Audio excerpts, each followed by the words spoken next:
Good afternoon, everybody. I'm going to do a soul journey today into a tree that Abby's seen in one of her journeys into Pope Francis, but it was actually into the kind of core of the Catholic Church as well. So she wanted me to go visit this tree. This tree is a representation of all the roots of beliefs for who knows how long. There's a lot more to it than that. It's an interesting tree, and she wants me to go into the essence. I don't know a whole lot about this tree. I just know what it is and how she described it, and you go into that intention, and that intention will show me and what my soul understands about that tree.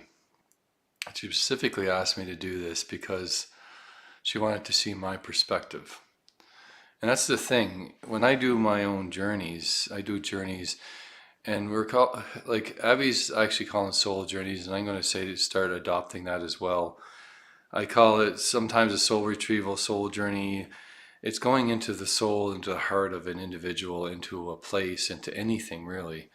And that is why we're adopting that name. And I think it's important to understand that a soul journey is going into the soul of whatever it is you're going into. You go in and my higher self, or my version of my soul, goes into that, and I feel and see it the way I interpret it. And it's also it's very good to understand that my interpretation is my interpretation. So if you don't like it, it is what it is. The way I look at it, if I say something that gets you hot, gets you upset, that's basically hitting a chord in you, and you need to figure out why that's making you so upset. And that usually means that it's something you need to pay attention to. So I'm just going to take a deep breath in the nose and out the mouth and relax my mind, body, and soul, my muscles, my physical body. It's always important to relax everything, your intentions.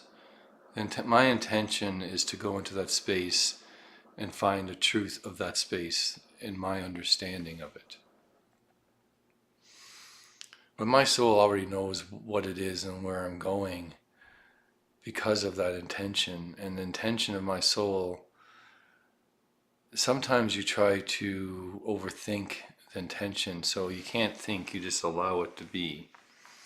And you second guess what you see sometimes, and you need to stop that. You need to allow whatever it is you're seeing to be told exactly what it is for what it is, because as soon as you start changing the idea of something, this is very, very important, because this happens a lot. A lot of people see something, say, oh my God, I can't possibly say that. That can't be the way it is. You got to stop that immediately and to speak the truth of your own truth. Because what I see is meant to be interpreted exactly like that and not in any other way. And interpretation is a whole nother ballgame, because you interpret something that could be completely different for each individual. But see it as I see it, and I speak it as I speak it, and it's up to you, the audience, to actually decide what you want to do with that information. But if it creates hate inside your soul, you might want to keep that to yourself, because I'm not here to spread hate. I'm here to spread my personal truth about an experience.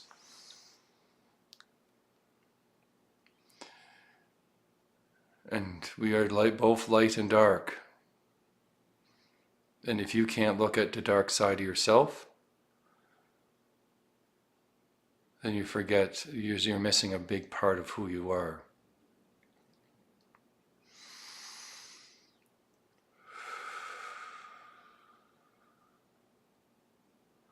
I'm standing in front of a tree. It's a really large tree, and it has a really hard time sprouting leaves. It's very hard to spread nature, like the nature part of the tree It's like it's dead at the top. It's very hard to sprout life into these leaves. So the roots go very, very deep though. So I look at it as a black tree. It's almost like it's glistening in black. It's like it's wet. And I'm going into the tree and going into the roots of the tree, but where do you start? I'm looking down and I see ridiculous amount of options. And so I say to my soul, because my soul wants to go to a specific place to show you and there's something about that tree. And there's a big root that goes straight down, and there's little roots that go off everywhere. And as this big root goes down, there's more and more roots coming off it and from every direction. I go farther, I go down, more and more roots. And these roots they're all over the place, all over the world. And this main root goes into like a space, like outer space. And then they start spreading out from there. So I'm in this space and I'm kind of moving, and the roots are moving and they're growing and expanding. And they're always growing and expanding. It never stops movement. They're always moving. And I'm following the roots. There's a specific place I need to go to.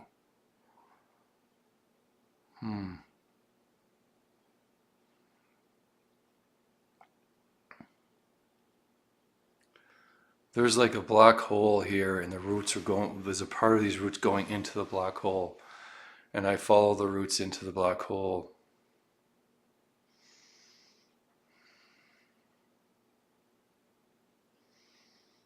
There's a part of myself I need to leave here. So I just allow that part to be separate from me.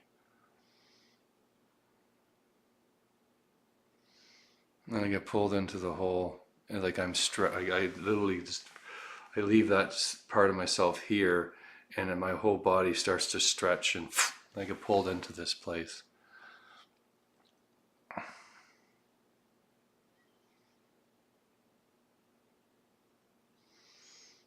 It's very strange energy here. It's like I'm inside a space I'm just floating in this space, but it's full of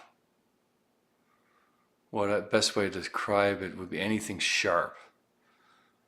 And there's sharp stuff everywhere. Like as soon as you move, you're going to get cut in some form or another.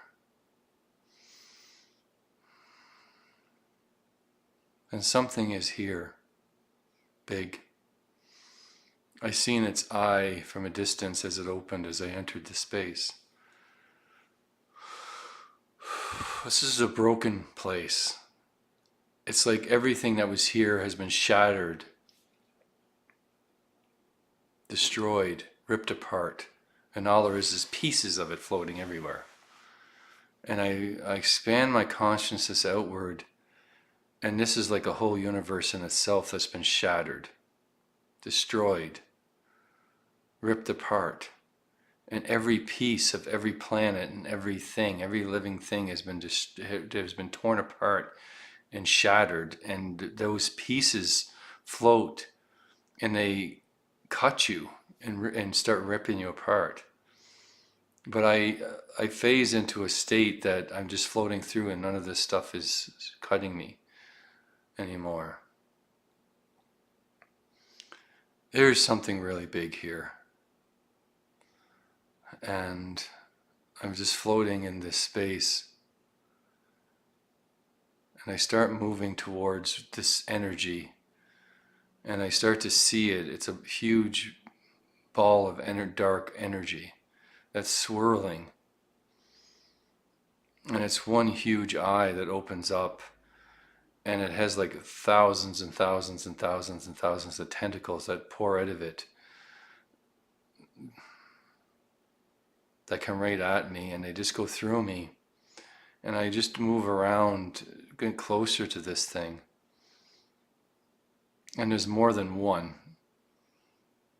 I see there's lots of them, and these balls like are connected to a much larger being. So this is like an eyeball that throws all these tentacles that are like barbed wires out to try to grab you, but it's just one section, one part of a much larger being. So I actually pull out and I start expanding myself and making myself larger and larger and larger and larger to try to get a grasp of what this possibly could be. Because I am so small that it's almost impossible to really take in everything because it's so large, this being.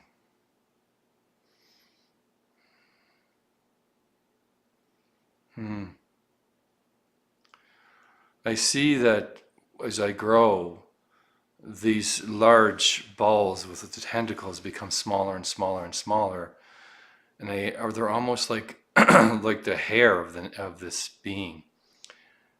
It's covered in these long hairs or like tentacles with these eyes on them, and they're looking at me. There's so many of them, like there's thousands and thousands of them.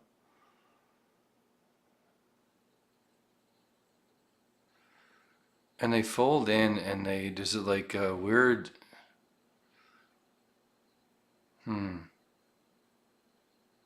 they starts to change, this being, as they start to get larger, this being is becoming smaller, but I'm able to see it more. I'm able to see more clearly what it is.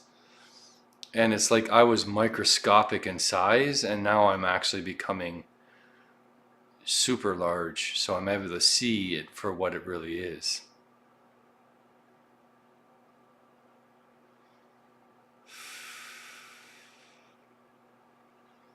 Hmm.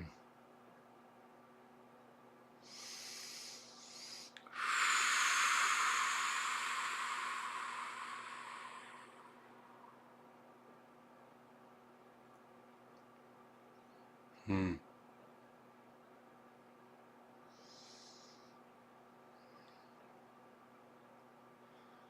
I'm just looking at this as I expand out. I need to just relax and allow it to come to me, the images.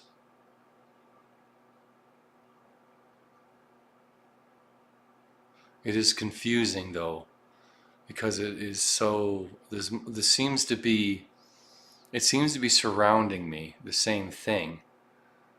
So it's a little bit of an illusion, which is creating confusion. It's meant to be that way.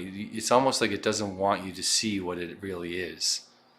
So I actually clap my hands together and create like electricity that goes out in every direction. And it hits a wall, and I just expand that, like I create like up the amperage of the electricity, you could say, and it starts to create, this whole area starts to crack, and it shatters like a mirror, and everything, all this whole space just shatters.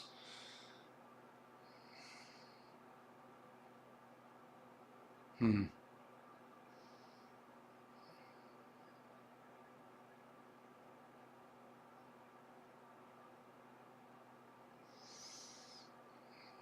It's like, it's so hard to explain, guys, sorry.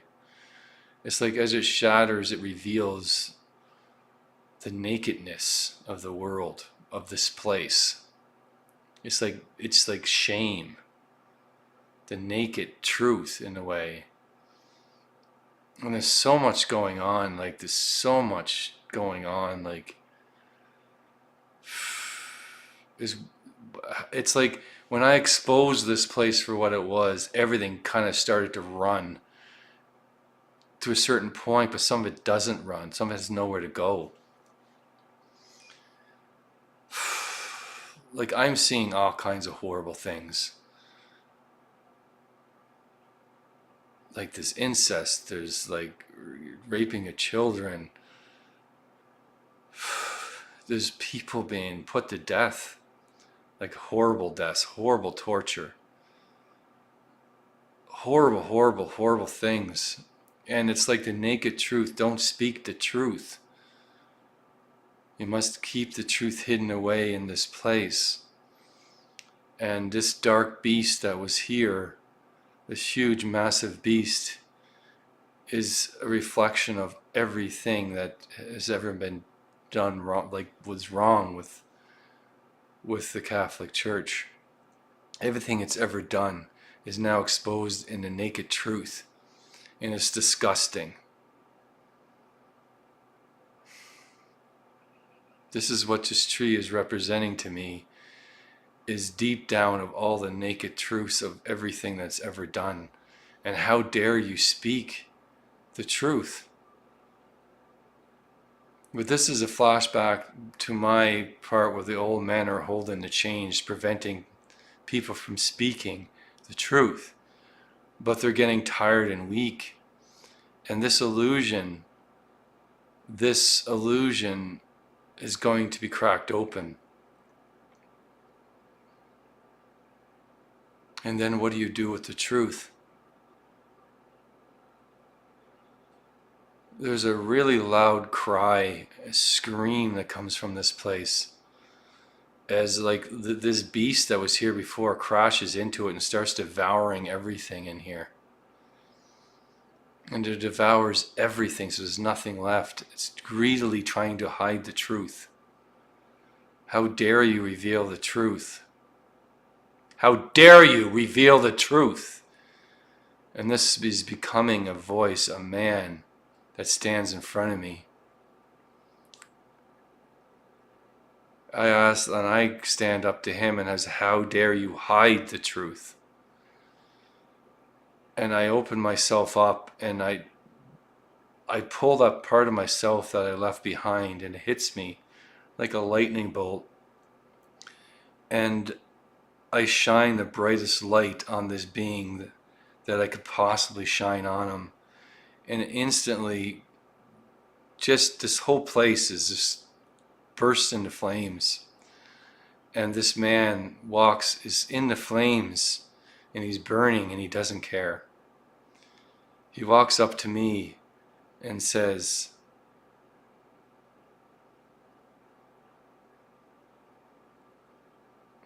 he says, I am the truth. And I am the only one that can speak it.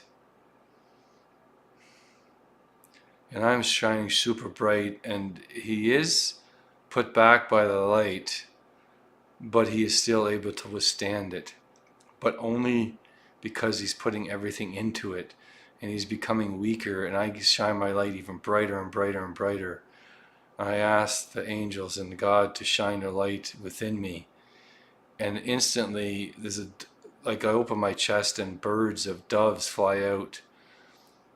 Angels fly out of my heart, and they shine their light on this man, this being, this thing, and it starts to turn back into that beast again.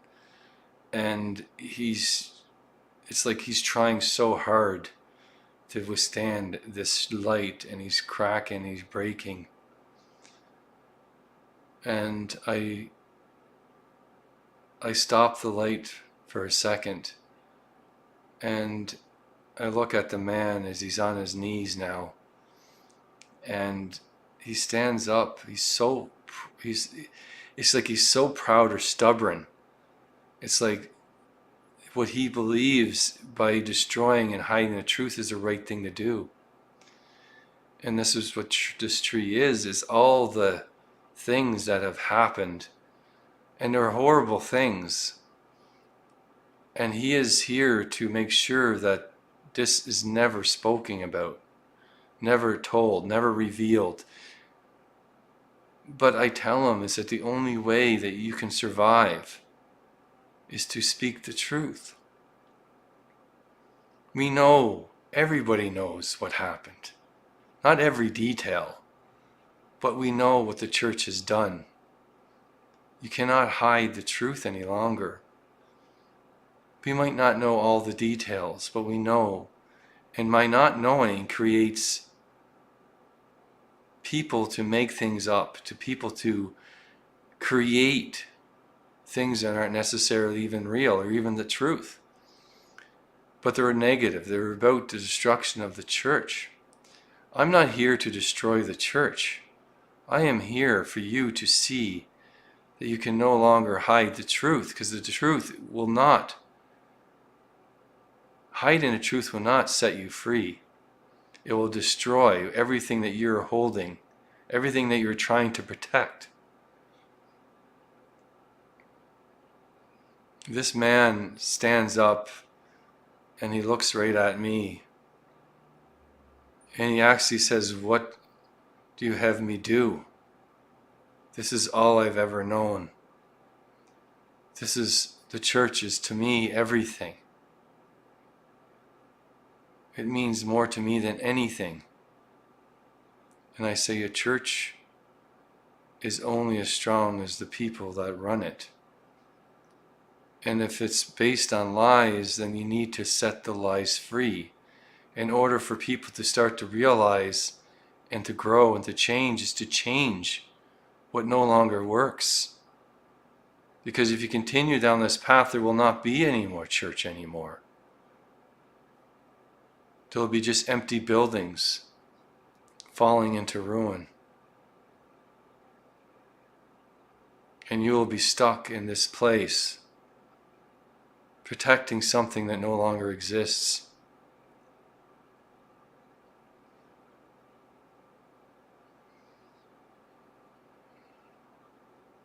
He actually sits down for a second and he says to me that no one has ever stood up to him and no one has ever said these things to him in this way. Because I'm showing him information and I'm not speaking, because it's impossible to reveal everything I'm trying to say. I give him an orb and I say, this is suggestions, that's all they are. And you are the church. You are the rock that holds it together. But this is what I feel inside my own heart about the church, about the Catholic religion. And I see what could be a beautiful thing.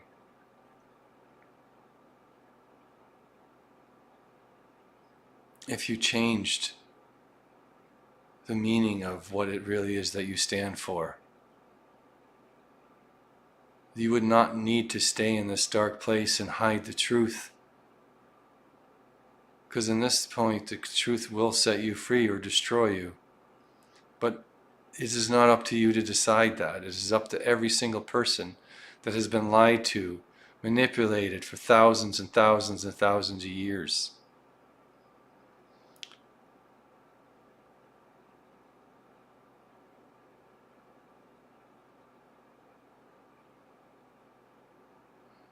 He actually takes the orb and places it in his heart. And he said he will take my words into consideration. He actually thanks me for giving him a chance to speak.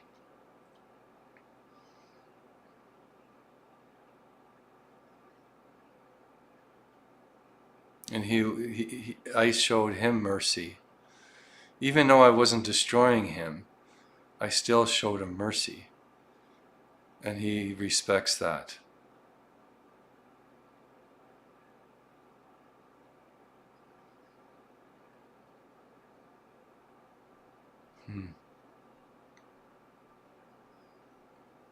And now I'm standing in front of the tree, and there's a white bloom that appears. Just one, though. And he says to me that there is always hope where there is love and forgiveness.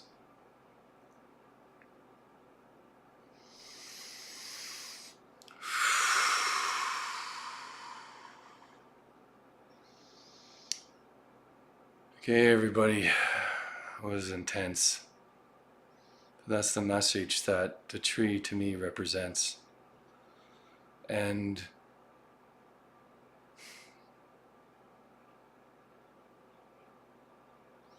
thank you very much for watching my video, and if you wish to do a journey with me, you can go to my website at www.amonrosawakening.com, and you can visit my Northern Light page to see some beautiful Yukon Northern Lights at josephbradleyauroras.com. Thank you very much, everyone, and have a great day.